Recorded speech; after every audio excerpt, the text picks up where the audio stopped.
Have you noticed the number of YouTube golfers who look like they should be on tour? Call me a cynic, but I think a lot of these rounds we see feature a generous amount of retakes, and it leads aspiring golfers to set unrealistic expectations. So let me show you an honest round of golf from an 8 handicap, hiccups and all, here at King's Links. Bob Does Sports visited recently, and given my familiarity with the course, breaking 80 is a reasonable goal for me here. And lo and behold, the round starts off with a banger. I carry a set of fairway bunkers and get some very favorable rollout, leaving me just a flip wedge in. But the biggest reason for this round's undoing is that I'm fighting a bad back, with my common miss being a push, like I do on this approach. And no retakes on this one. It's a flub chip from a hanging lie over a bunker, leaving me some work to do for par. Honest golf means sometimes our playing partners impede our camera angles, and in any event, I'll have to settle for a frustrating bogey here on one. Ugh. But despite an aching body, there's no reason I can't still plot my way around the course as strategically as always. It's a long carry over the water on the left, and with the fairway running out at 240 on the right, I opt to just smooth one and play with the hybrid here. Thanks. There's trouble on the line directly at the green, so I'll aim safely up the left with a cut, in order to leave myself yet another flip wedge in.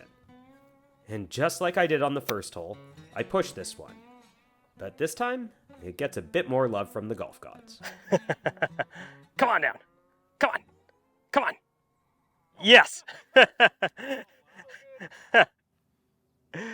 From almost in the bunker to 4 feet for birdie. And with only about 6 feet left, I'm able to drain this one. Thanks. To erase the bogey on the first hole. 3 plays is stroke hole 2, despite the relatively short yardage. And a solid one here will leave me just a wedge in once again. 106 to a back flag, and it's a real sucker flag. Gonna hit a smooth 100 club a bit left of it. And notice that even from this yardage, I won't get greedy. It's a diabolical pin position, and by choosing a conservative target, I'm able to give myself a good look at birdie. The greens are quick but bumpy out here, so I'm focused on speed on this downhiller. Woo! Thanks. And all of a sudden, I'm headed to the 4th tee, 1 under par. Back to back. But first, a quick word from the sponsor of today's video. So this is a change for me. I'm at the driving range today because, believe it or not, I'm actually working on something. And that leads into what I want to talk to you about today, which is a new product launched by Swingtweaks. If you've watched my channel, you're familiar with Swingtweaks by now. But their new product allows you to do something that a lot of golfers are already doing. And that's work with a pro, not just on a one-off basis, but over the course of the season. So the Swingtweaks subscription is $50 a month. And in addition to the usual tweaks you're used to getting, you'll get one-on-one time on a video call with a pro once a month so you can review anything you want to with a golf professional. Whether it's a deeper dive into your swing tweaks, or just to have a pro's brain about anything else you want to talk about in golf. Whether it's course management, gear, or anything else that you love to have the ear of a pro about, Swingtweaks is here for you. You can cancel it at any time, but for $50 a month, you'll get that one-on-one access to a pro, along with the Swingtweaks product that so many of you are already using and loving. You can check out details in the video description for more. Okay, so 180 and into. This is a 190 club that might not get there, but below the hole is better than past the hole. Another conservative plan here. Oh no. And another reminder that I'm not a scratch golfer. That's 40 yards short and left. But bad shots are part of the reality of being a handicap golfer. So I'll approach this one with a clean slate. Okay, so this is a really feely one, so I'm gonna go up and get a look at how much green I have here. So it needs to just come up here. I hit my intended line here, but it doesn't quite release to the hole as planned. Come on down, ball. Leaving me with a tricky side hiller for par. Go! And for the first time today, I've made an error with the flat stick. Woo! And now it's a knee knocker for bogey. Some work there. But fortunately, I'm able to make the comebacker, and we'll get back to even par. Yeah, okay. We like the way we're hitting drivers, so we're gonna take on clearing the bunkers, 220 into wind. This turns into an instance of my ego writing a check my body can't cash. Oh, okay. I totally miss my target, and on this line, my stray drive winds up in a pretty nasty spot in the rough. Well, it's on the golf course. Okay, so this might be hard to appreciate on camera, but the ball is way above my feet. So I'm taking a 7-iron and just kind of trying to chunk it up there. And despite putting good contact on this one, the result from this lie is a pull draw, and I'll find a greenside bunker. But no bother. After getting this one safely on, Go. I should be able to get out of here with par at best and bogey at worst. That is until this putt. Never turned. Whoa! Jesus. And no retakes on this one. Oh, what was that putt, you loser? That was a terrible putt. We still haven't carted a par today. It's been a pretty wild stretch of holes to here. And onto another tough par 3 into wind, where I'm lucky enough to put a great strike on this hybrid, and it's hunting down the flagstick. Ooh, that almost went in, eh? And I'm wide-eyed, hoping for yet another birdie. But this one misses a bit low, Yeah. and I'll settle for par. A few months ago, I played a tournament at Kings Links. It was a shotgun start where I started on the 7th hole, and carded a birdie to set the tone for the day. It's also the easiest hole on the course, but not when you flare drives like this. Oh, God. I'm just trying to hack this one back into play with a 7-iron, and this certainly could have been better, but at least I'm back on the short grass for the approach. Yeah. Okay, whatever. But that push miss that's been creeping into my game today reemerges once more here. Holy shit. The bad shot tally is climbing, and the result is yet another poor lie greenside. This is another pretty scuzzy lie. And I was hoping this one would work out, but ultimately I still haven't found the putting surface, and it's a long, long uphill putt from the fringe. Come back down. Back down. No, not that way. And while I'm not altogether disappointed with this one, I will have a knee knocker for bogey here, and it doesn't go. Oh, man. Leading to yet another double. And it's about here that the back pain is starting to get to me. Short of the second bunker, please. I'm struggling a bit to swing through the ball, and despite this winding up in a good spot, Yeah. it's another one nowhere near my intended target. But no bother. I'm into wedge range again, where I have a very comfortable number, and I fire one right towards the pin. It ultimately kicks a hair left and leaves me about 20 feet for birdie. Turn. And I don't quite get it to go, but I'm happy to be back on track here with the par. Okay, green box. Another strategic target, and another one of these. Where am I going? Oh my goodness. Like 200 yards right at my target. I'm like just not confident enough to swing hard because my back hurts. Okay, so 147 back pin. Just deciding between a 140 club and a 155 club. We're downwind. We're going to go 140 club. And on the approach, it's more of the same. Oh, God. But despite that, this ball does trundle up greenside. So if I can put a good stroke on this one, I can actually escape this hole with a par. And lo and behold, that's exactly what I proceed to do. An up and down 9 holes to be sure. A dozen poor shots, 2 double squares on the card, but 2 circles as well. And just to add insult to my literal back injury, it was a 2.5-hour front 9, which led to a whole lot more problems on the back. Where my back is still feeling it. And on the 10th hole, you really want to keep your tee-ball left in order to avoid water that juts out from the right. But once again I hit a push, and now all I can do is pray. Oh, shit.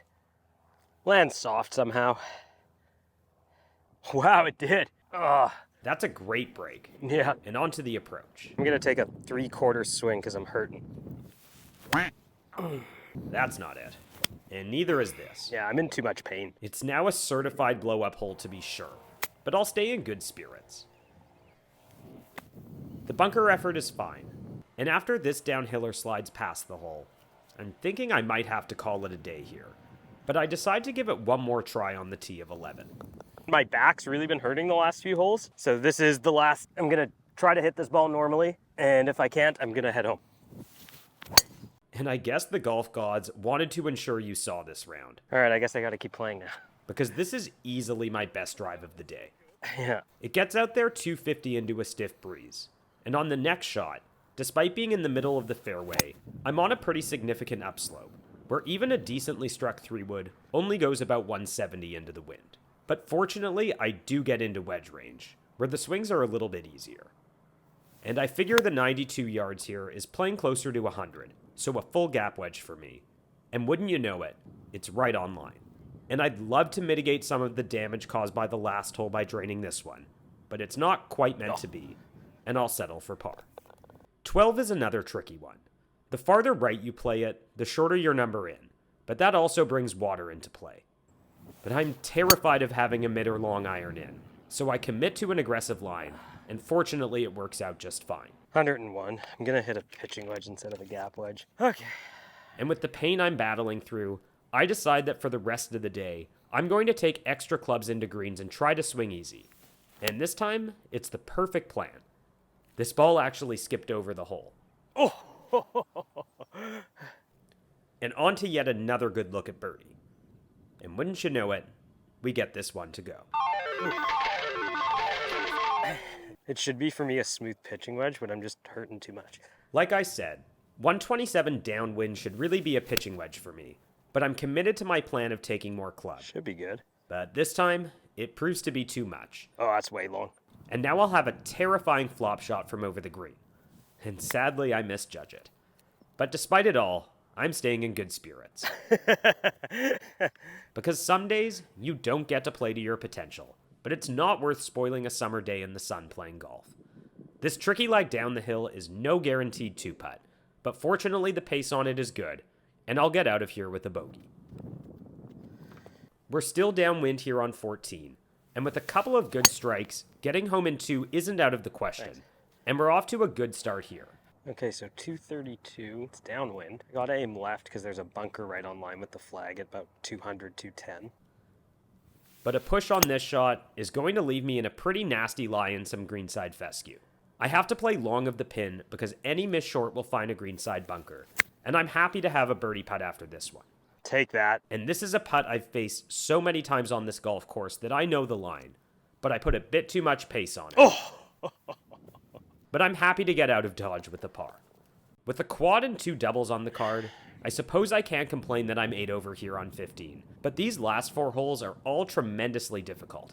My lifetime scoring average on them is terrible, and that may have been rattling around in the back of my mind when I hit this one.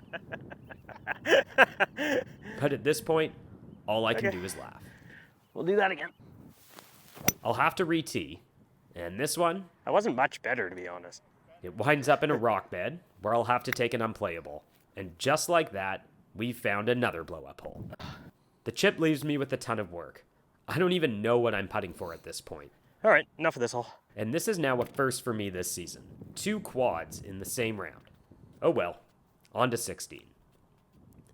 It's stroke hole 1, and it's absolutely necessary to hit a drive on line here, but Nope, worst of the day. 250 in. indeed it is about 250 in from here. And the best I can do is muscle a 3-wood towards the green, where I'll still have a wedge in. And unlike some of the disaster holes today, I'm able to get things back on track and give myself a long look at par here. And you can see that I'm losing a bit of steam as I walk after this one. But in any event, I'll walk off with a tap-in bogey. 17 is another hole with a ton of water in play. Typically I bunt a hybrid out there to leave a short iron in, but playing in to win today, I'll opt for driver, with middling results. Set. 123. I'm hitting a 140 club. And I'm forced to take 2 extra clubs on this approach shot, where once again, a combination of a long round, back pain, and a whole lot of self-doubt lead to this. We're forced to hit another, and after this one suspends in the air for what felt like forever, the result is decent, and I'll face a long downhiller from here. And just look at how gingerly I'll have to play this one. It bobbles and hops down the plinko board, and though it's offline, the speed control is good, and we'll add one more double square to this atrocious back 9 scorecard.